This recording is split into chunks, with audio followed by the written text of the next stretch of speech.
Hello everyone! Welcome back to this game!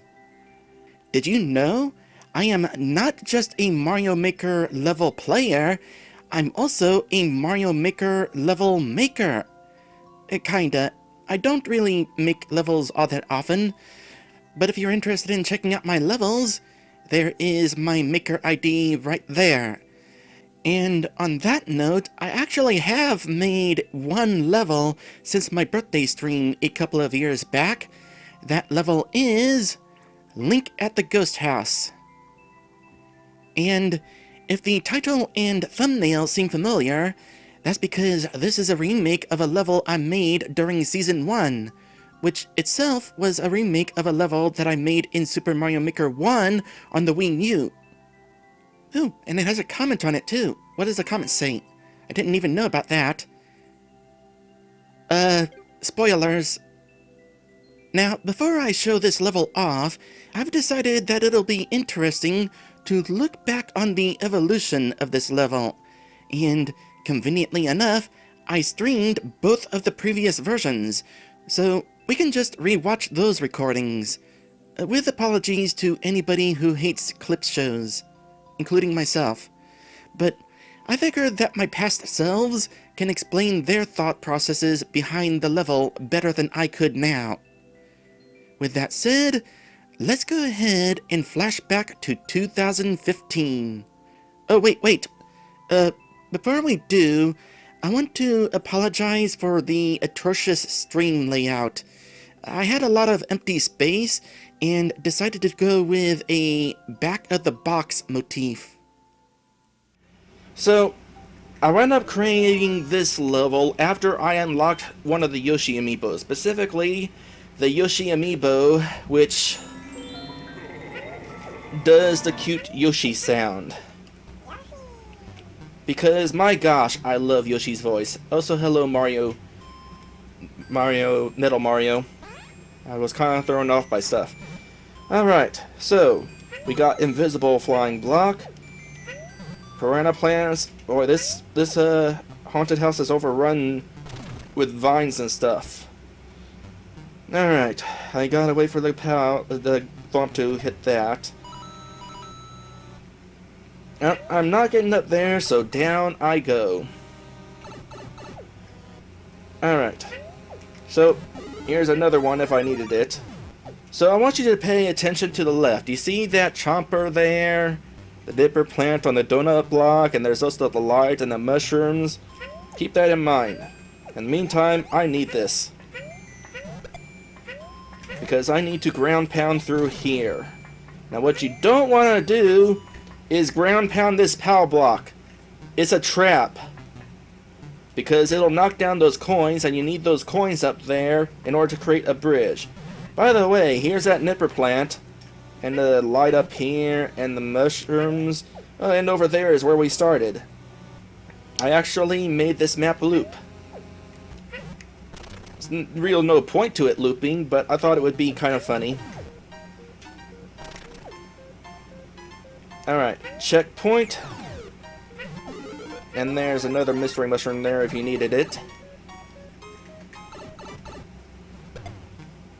Alright. Well, let's see here. These vines seem suspicious. Oh, alright. Oh, nope, not here. Well, in that case, let's get above this vine. No. How about this vine? Nope. Well, in that case, let's go to where there is no vine. And that's how we get up there. By the way, don't try getting up there on the left from here. You can't. Now, I want to point out here. I'm gonna go in here and then come back through here. Watch that guy. He pops out there. The reason why I have the dry bones start up here is because otherwise, when you came out of that pipe, the thwomp would hit the power blocks down there again, which would kill the dry bones. And so I made it so that when you come out of the pipe, by the time the thwomp hits the power blocks, the dry bones is being knocked and is in mid-air. Because I want the dry bones to be here so that it provides a bit of a challenge. Also, the first time I uploaded this level, I kind of goofed. I had this space here open, and it was possible to get stuck, and you had to restart the level. Now I got a block there, with a dry bones that immediately gets killed. Alright. I want to come over here because there's a star, and the star is kind of helpful. Did I put a midway point up here? No. I'm going to tell you right now, guys, over there is the exit, but if you try to jump all the way over there, you will just fall to your doom. So don't do that. Alright, so there's these guys down here. I want to get rid of those guys. How do I do that? I come back over this way. First I'll grab that because I can. I don't care that I took a hit. Alright. So the thwomp hit the power blocks, which got rid of those piranha plants.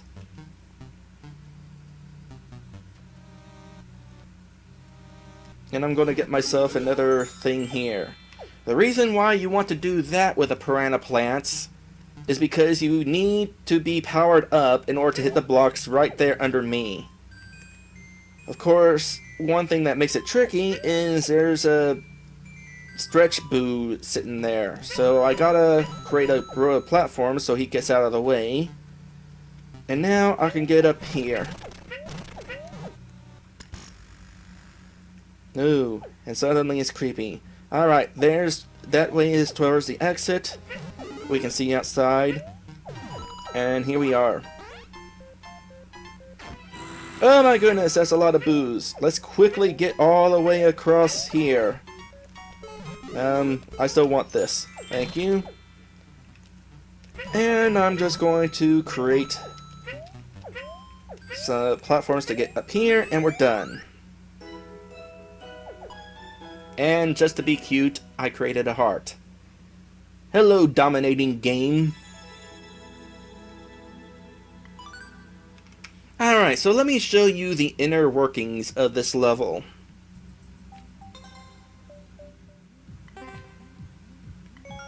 So, I didn't want to show this off because I didn't have a second checkpoint, but when you come up here... Actually, let me go ahead and get my Starman so I can get some good jumping distance here. So, if you try to make this jump, try that again. If you try to make this jump, you'll just kind of make progress. You can see dry bones out there, but you're not going to get across. Instead, you need to make sure to hit the P-switch inside the house. By the way, even though it seems like you're coming out of this house from the other side, you actually aren't. I'm going to just pop over here, and it looks like the same house, but it's actually a different house. Because in order to allow the player to go into a door to go inside a building, I had to put the building in the middle of the level. But of course the flagpole has to be at the end of the level, so I recreated the house on the other side to make it look like you were still coming out of the same house. Which is also how I have all these boos here all of a sudden.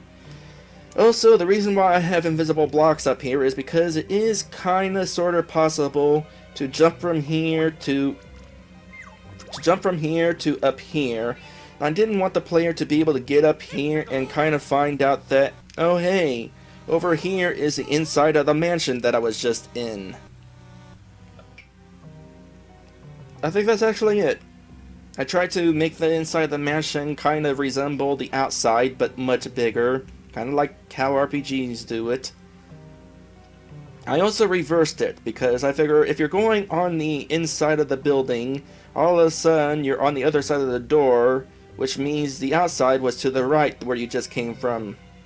Don't ask me why there's a flying invisible block out there, but it wasn't out here. So, that's Yoshi at the Ghost House. As it so happens, Yoshi at the Ghost House was one of my favorite levels I made in Mario Maker 1. So naturally, it was one of the levels that I remade in Mario Maker 2, and I proudly showed that off at the end of Season 1. However, In hindsight, that version of the level had a big flaw. Big enough that it recently motivated me to remake it again.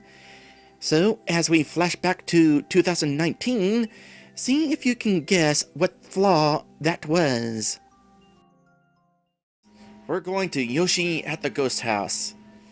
You'll need the help of the best dino ever to escape this haunted house. And this level received a drastic change from my original Super Mario Maker 1 version of this level. Originally, it was the Super Mario Bros. 1 theme, because I was using the amiibo costumes to have you play the whole level as Yoshi. Super Mario Maker 2 does not have Yoshi amiibo or any amiibo, so I kind of had to rework things a bit in order to have Yoshi still be in the level. I also had to make another change with how the level starts. Originally, the level starts you outside of the haunted house here, and you have to go into it. The problem is, with this being New Super Mario Bros. Theme, you have the haunted background, so you're starting off automatically inside, and I could not hide the fact that you're starting out inside the mansion, because you cannot place a background element like the wall out here in the middle of the starting area because of multiplayer. So I changed it so you're already inside the mansion starting out.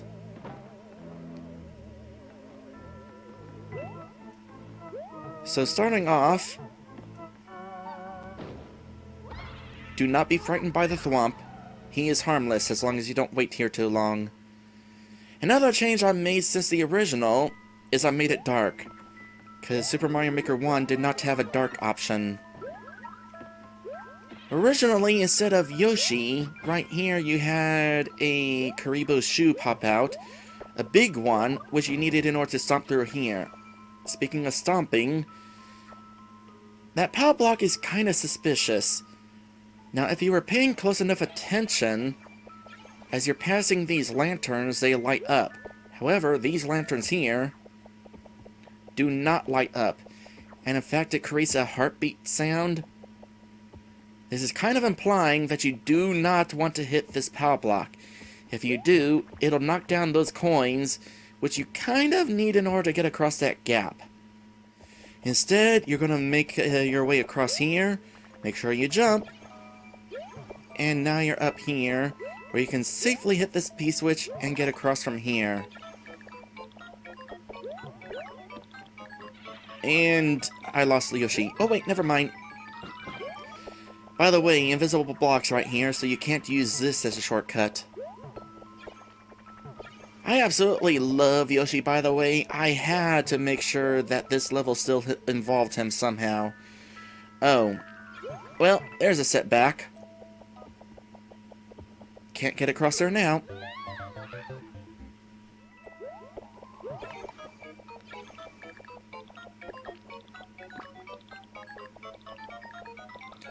Alright. Progress!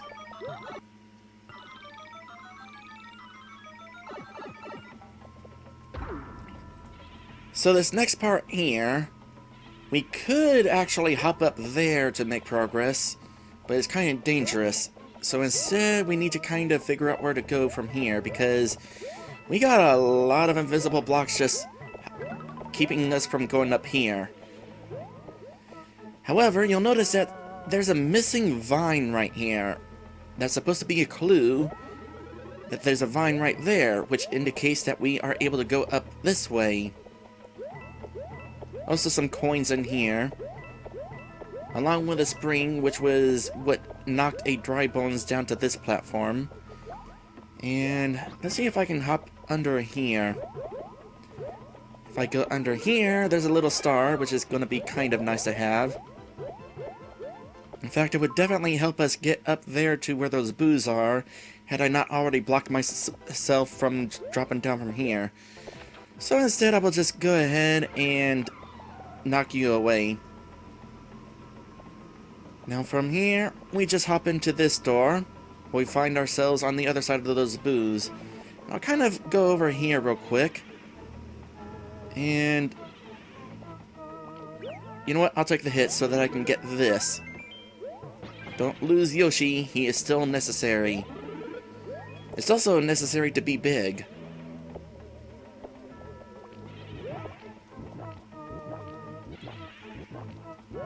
That's gonna get us through that. Yoshi gets rid of those things, which allows us to remain big, because if we take damage, we lose. Drop down here, and we need to break those blocks. But there's a stretchy boo in the way. We need to get him out of the way by providing him a path, which the arrows are kind of indicating that we need to look in that direction.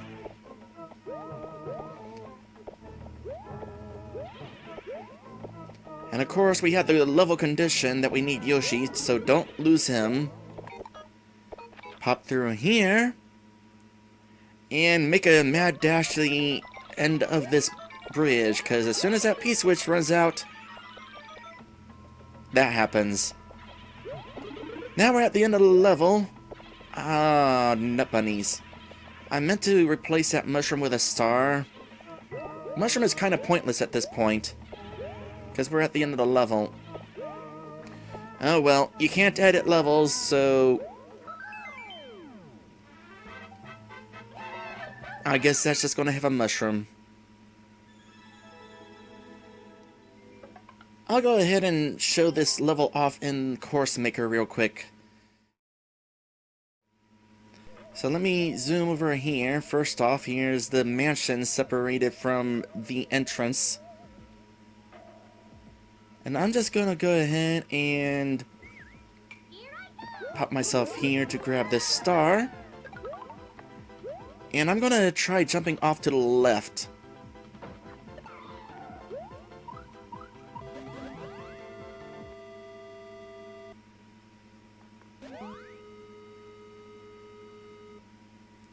That's a glitchy mess. Which is the entire intent.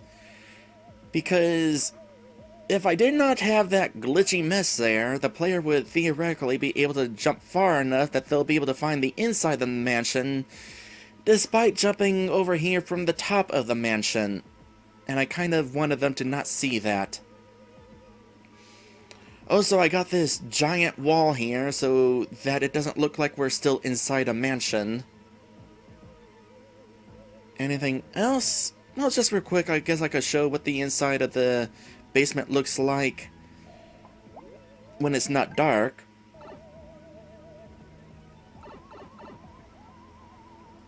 So to the left is the end of the room.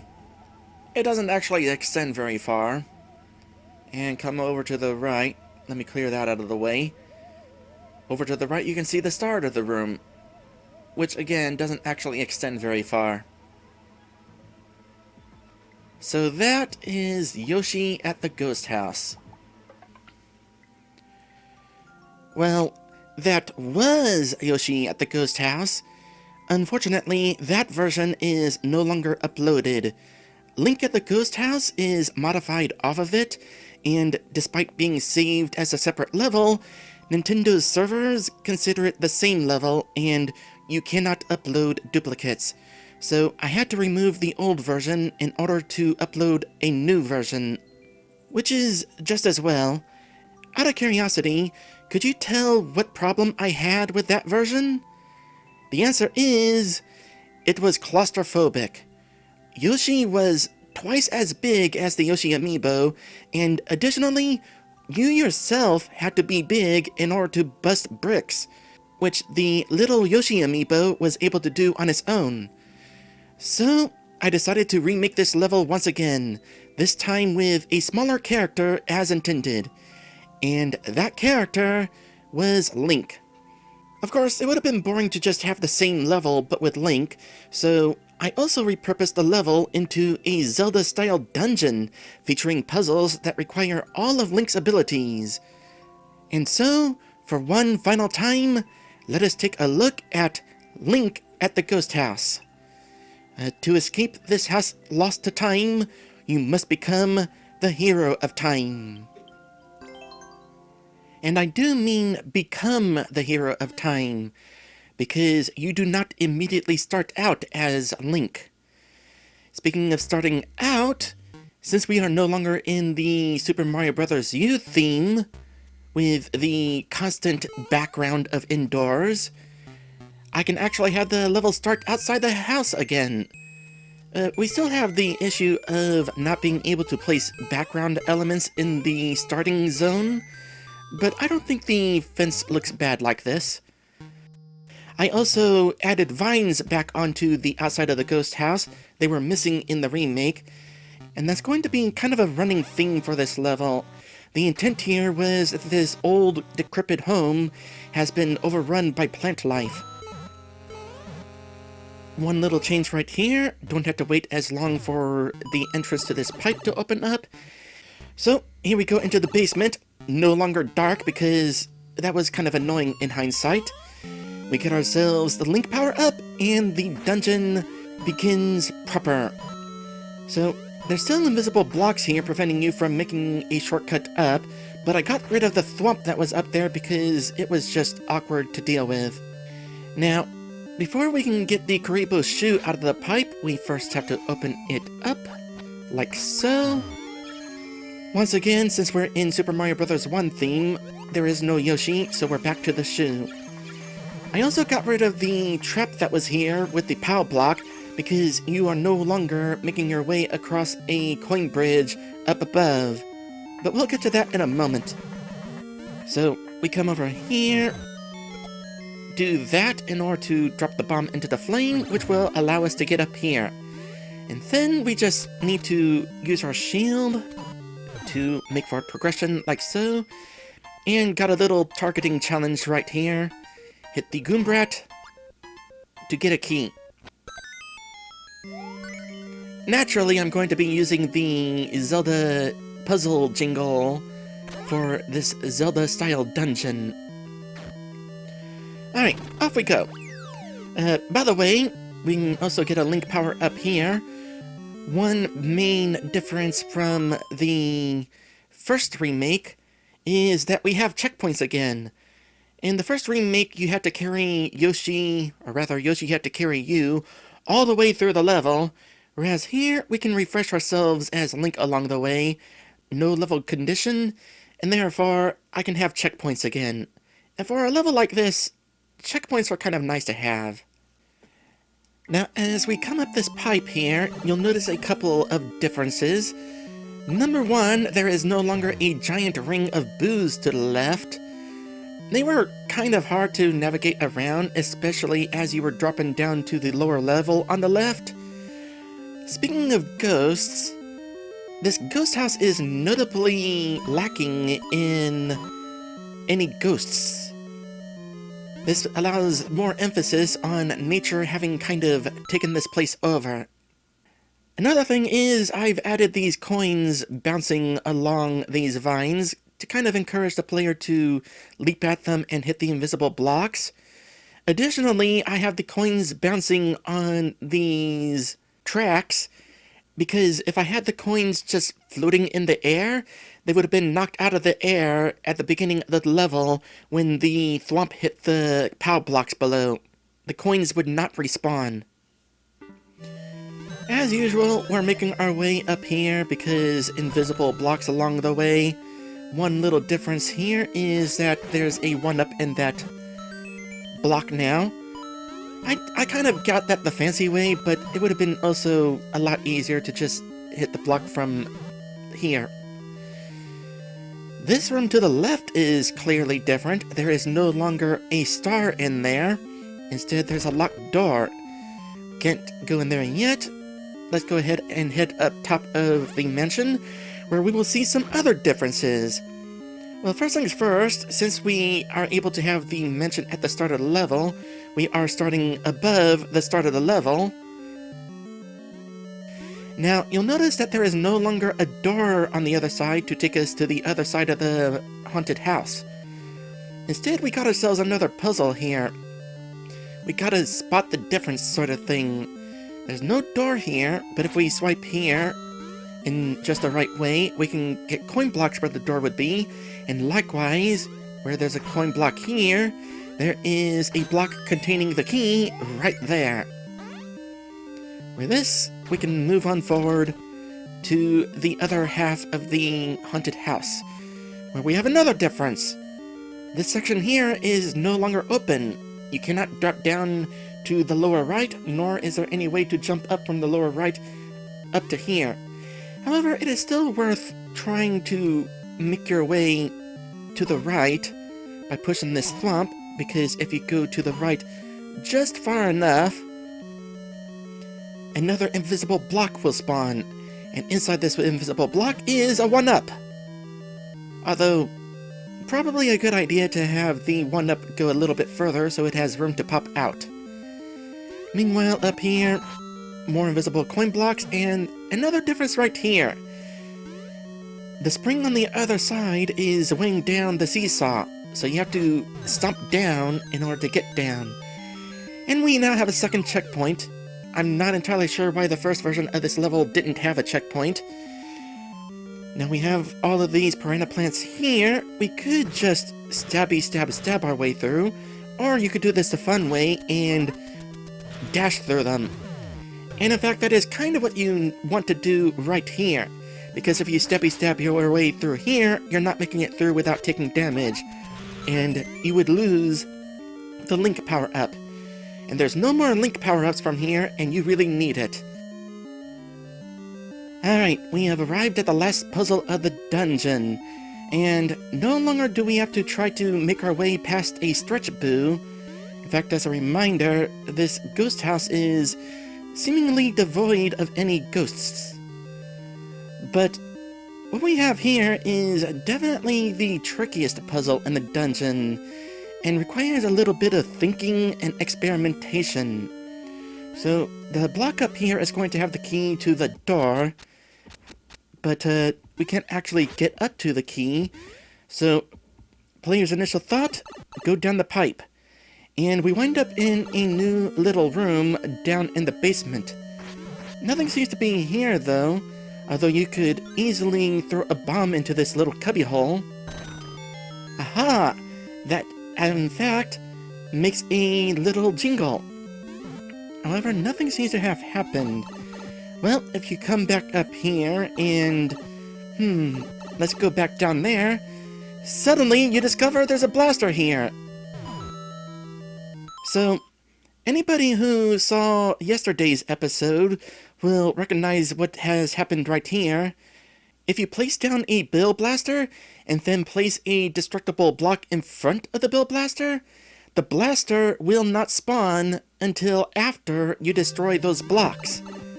And with that in mind, what happens if we destroy this block? Aha! It makes a jingle. Therefore, we can go ahead and make the lap, and sure enough, a Bill Blaster has appeared here, and this allows us to get the key. Now, we come to the final part of the level. Get ready for it. Oh gosh! Found all the ghosts! Make your escape!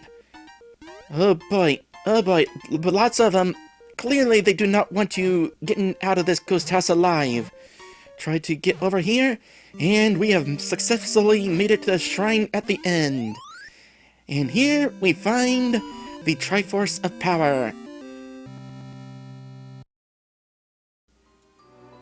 Okay, as usual, I'm going to go ahead and give a few behind-the-scenes details about my level. So, as with the first version of the level, we have two versions of the exterior of the ghost house. There is the version at the entrance, of course, and a version at the end leading to the goal. Because you cannot actually place the goal in the middle of the level. Of course, this does mean that the interior of the ghost house is in the middle of the level as well. And coming over here, you'll notice that I trimmed off this side of the ghost house. This is because the player's not likely going to be able to see the entirety of the ghost house from this side of it. More importantly, this allowed me to shift the ghost house further to the left, closer to the interior of the ghost house, and allowing a few more spaces of objects to the right. Out of curiosity, I'm just going to go ahead and try something here. Let's go ahead and give myself this. And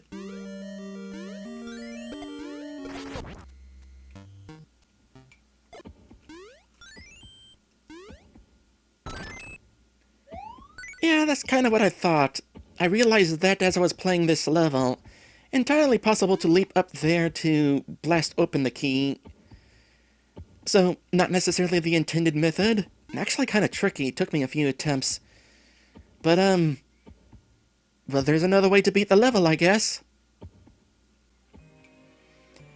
As for this section right here, I added these springs to slow down the player, because if the player could just run straight through, they would reach the goal and spot the Triforce of Courage lit up before pressing the P-switch at the end of the flagpole.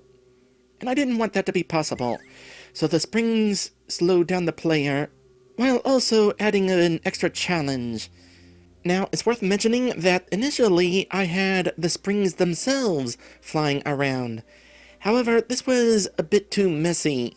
The springs did not spawn together, and they kept right on moving.